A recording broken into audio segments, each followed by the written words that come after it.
You are the medium, more so than the film is. Because all those experiences have to pass through you first to land on that film. Using something from a century before, like the birth of photography in a way, seemed to me to be an exciting moment to try something new. I went upstairs and my boss said, "How was the shoot, Joel?" I said, "It was really great, but I'm quitting on Friday." I didn't realize what photography does, that it stops time.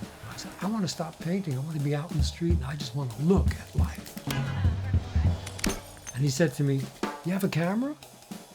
I said, "No, I don't have a camera." He said, "Well, how are you going to make photographs without a camera?" He said, "Here, take mine." That was it. I went out March of 1962, a little single lens reflex camera. I was just 24 years old. I think I had just had my birthday. I went out and I've never been back. I want to stop the things that make me feel like I saw something special. I photograph in color on the street. It describes so much more.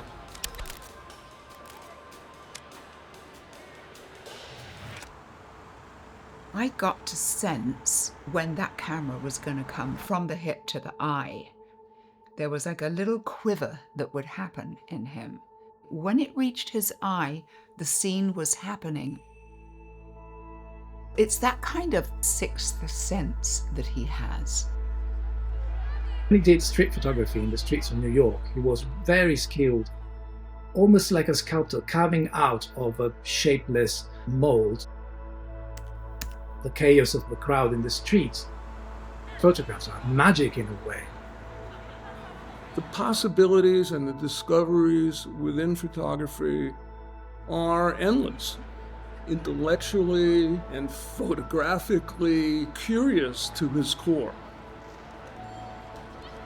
So he moves into this other realm with color, takes this 8x10 view camera. Joel has no boundaries, no limits in what he will photograph.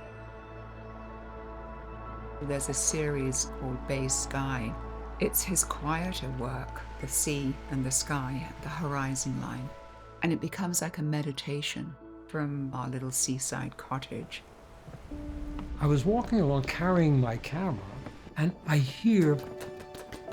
thought, how can I possibly stop and make this photograph? And so I set the camera up and I make this picture. I feel joyous. I was actually seeing wind. You never know what it is that's going to call out to you and say, "Joel, stop." And it comes back to real reverence, this joy in life, wanting to be out in the world, seizing that moment, the idea that you say yes. I once had to give an introductory speech for an award. I came up with the word wonderful because he is literally full of wonder. Joel's lasting contribution to photography is manifold.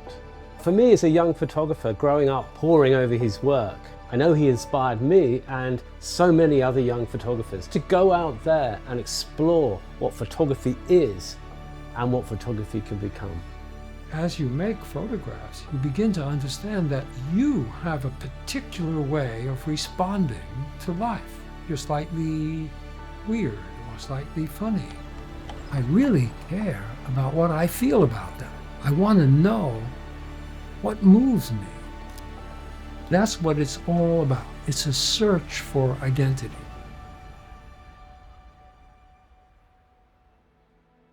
I'm so grateful to have Sony, recognize my efforts and award me this thing. It's beautiful.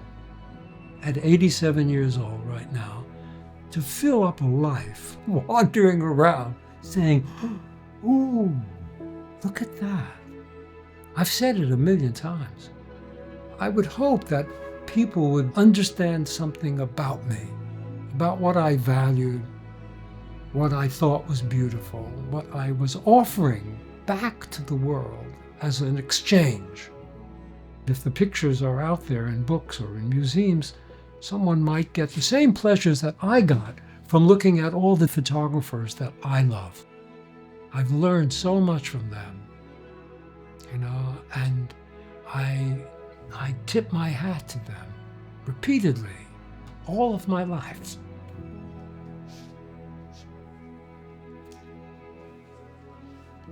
You know, it's a living record about life.